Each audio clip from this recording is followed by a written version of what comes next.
നമസ്കാരം. ഞാൻ OK Shailaja teacher, Kozhikode Vishnumangalam. ഇന്ന് ഞാൻ നിങ്ങളുമായി സംവദിക്കാൻ ആഗ്രഹിക്കുന്ന വിഷയം മലയാളിയുടെ മാറുന്ന സംസ്കാരം എന്നതാണ്. പൊന്നിൻ ചിങ്ങമാസം പിറന്നതോടെ തിരുവോണത്തിന്റെ വരവ് അറിയിച്ചുകൊണ്ട് അത്തം മുതൽ കേരളീയർ പൂക്കളമൊരുക്കി തുടങ്ങി.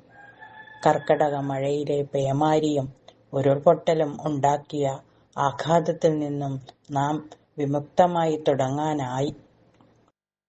ആഹ്ലാദത്തിന്റെയും ഒരുമയുടെയും സമൃദ്ധിയുടെയും നിറവായ പൊന്നോണമിത ആഗതമാകുന്നു. നാടെങ്ങും ഒരുങ്ങിക്കഴിഞ്ഞു. പൂക്കളങ്ങളും ഓണാഘോഷങ്ങളും ഓണച്ചന്തയുമായി നഗരങ്ങളും ഗ്രാമങ്ങളും സന്തോഷത്തിലാണ്. മുമ്പത്തെ അപേക്ഷിച്ച് ആഘോഷങ്ങൾ എല്ലായിടത്തുമുണ്ട്. ഓണം കേറാമൂലയില്ലെന്നതാണ് വാസ്തവം. നമുക്ക് വിഷയത്തിലേക്ക് വരാം. ഒരു കാലത്ത് മഴ നനഞ്ഞു വരുന്നവനെ ഒരു തോർത്തും ചൂടുപായയും കാത്തിരുന്ന വീടുകളുണ്ടായിരുന്നു. തറവാടും കുടുംബയോഗവും കാവും കളരിയും ചുറ്റിപ്പറ്റിയായിരുന്നു ജീവിതം. അയൽപക്കം ഒരു വലിയ കുടുംബം പോലെയായിരുന്നു. സങ്കടത്തിലും സന്തോഷത്തിലും ഒപ്പമുണ്ടായിരുന്ന ഒരു കൂട്ടായ്മ. കൃഷിയും കൈത്തൊഴിലും പ്രകൃതിയോട് ചേർന്നുള്ള ലളിത ജീവിതവും മുതിർന്നവരോടുള്ള ബഹുമാനവും വായനശാലകളിലെ ചർച്ചകളുമായിരുന്നു അന്നത്തെ അടയാളങ്ങൾ. പക്ഷേ അതിനൊപ്പം ജാതിയുടെ കെട്ടുകളും സ്ത്രീകളെ 4 ചുമരുകൾക്കുള്ളിൽ ഒതുക്കുന്ന അന്ധമായ ആചാരങ്ങളും പുതിയ ആശയങ്ങളോടുള്ള ഭയവും ഉണ്ടായിരുന്നു. പുരോഗതിയില്ലായ്മയും ദാരിദ്ര്യവും ചിലപ്പോൾ അഭിമാനമായി മാറിയ കാലം കൂടിയായിരുന്നു അത്. കാലം മാറി. വിദ്യാഭ്യാസവും ജോലിയും തേടി മലയാളി ലോകം മുഴുവൻ പരന്നു. ഗൾഫും യൂറോപ്പും അമേരിക്കയും 2ാം വീടുകളായി. ഈ കുടിയേറ്റം സാമ്പത്തിക സ്വാതന്ത്ര്യം തന്നു. സംയുക്ത കുടുംബങ്ങൾ അണുകുടുംബങ്ങളായി. തറവാടുകൾ ഫ്ളാറ്റിലേക്ക് വഴിമാറി.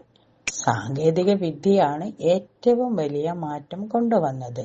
വാട്സാപ്പും യൂട്യൂബും ഇൻസ്റ്റഗ്രാമും ഇല്ലാത്ത ഒരു ദിവസം സങ്കല്പിക്കാൻ പറ്റാത്ത സ്ഥിതിയായി. വിവരങ്ങൾ നിമിഷങ്ങൾക്കുള്ളിൽ കയ്യിലെത്തി. സ്ത്രീകൾ അടുക്കളയിൽ നിന്ന് ബോർഡ് റൂമിലേക്കും പൈലറ്റിന്റെ സീറ്റിലേക്കും കയറി. ജാതിയും മതവും നോക്കാത്ത സൗഹൃദങ്ങളും തുറന്ന ചർച്ചകളും ഉണ്ടായി. മലയാള സിനിമ ലോക നിലവാരം പുലർത്തി. പുതിയ എഴുത്തുകാർക്ക് ഡിജിറ്റൽ വേദികൾ കിട്ടി.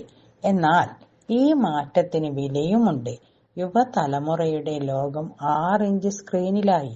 ക്ഷമ കുറഞ്ഞു. ബന്ധങ്ങൾ സ്റ്റോറി പോലെ ക്ഷണികമായി. മലയാളം മംഗ്ലീഷായി. സ്വന്തം സംസ്കാരത്തെ ക്രിഞ്ച് എന്ന് വിളിക്കുന്ന അവസ്ഥ വന്നു. ഫോണില് 500 സുഹൃത്തുക്കൾക്കിടയിലും വീട്ടിൽ സംസാരിക്കാൻ ആളില്ലാത്ത ഒറ്റപ്പെടൽ കൂടി. ഉപഭോഗ സംസ്കാരം കടക്കെണിയിലേക്ക് നയിച്ചു. ഉള്ളത് കൊണ്ട് ജീവിക്കൽ എന്നത് ഇല്ലാത്തത് വാങ്ങി കാണിക്കലായി മാറി. ഓണസദ്യ പോലും ഇപ്പോൾ ഫോട്ടോയ്ക്ക് വേണ്ടിയാണ്. ഓണവും ഓണസദ്യയും ഓണക്കോടിയും ഓണാഘോഷവും ഓണപ്പാട്ടും ഓണച്ചന്തയും എല്ലാം കെങ്കേമമായി നടക്കുന്നുണ്ട്.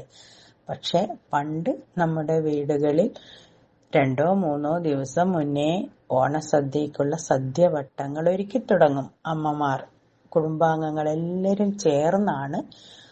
ഒരു ബഹളം തന്നെയായിരുന്നു, ഒരു സന്തോഷം തന്നെയായിരുന്നു. എത്ര ഇല്ലായ്മയ്ക്കിടയിലും എല്ലാ വീടുകളിലും ഓണം ഒത്തുചേർന്ന് ഒരുമയോടെ ആഘോഷിച്ചിരുന്നു.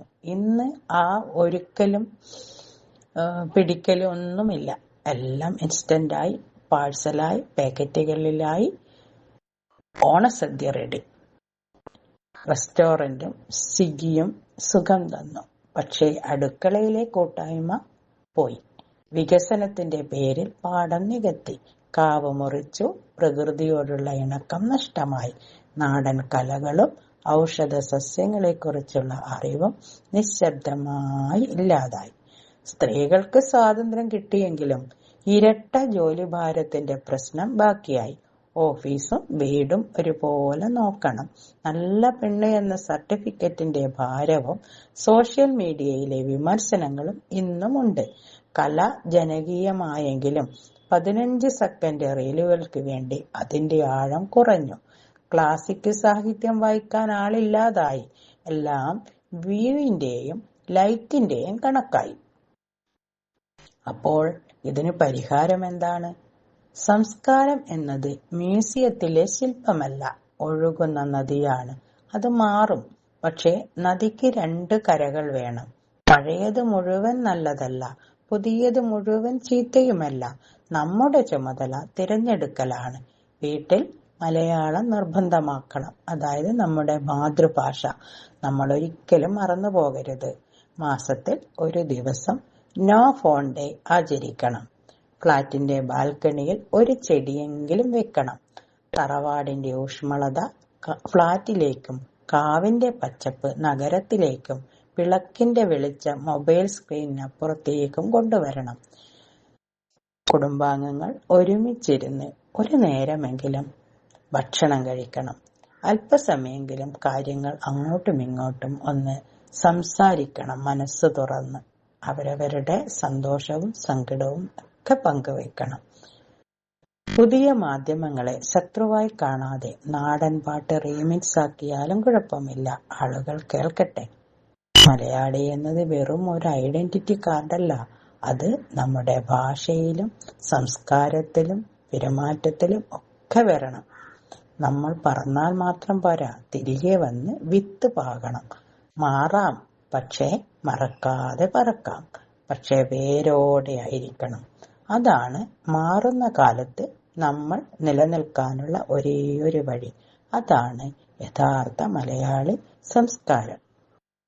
നമ്മൾ എന്നും പഴഞ്ചനായിരിക്കണം എന്നല്ല, നമ്മൾ പല പല പുതിയ പുതിയ കാര്യങ്ങളിലേക്കും നമ്മുടെ മനസ്സും പ്രവൃത്തിയൊക്കെ കൊണ്ടുപോകണം. അതിനിടയിൽ നമ്മൾ നമ്മുടേതായൊരു സംസ്കാരം നിലനിർത്തണം, ബന്ധങ്ങൾ നിലനിർത്തണം. നന്ദി, നമസ്കാരം. അഭിമുഖമാണ് ഇനി. രഘുത്തമൻ പച്ചാളവുമായി കാഞ്ചിയോട് ജയൻ നടത്തിയ അഭിമുഖം. ആദ്യം രഘുത്തമൻ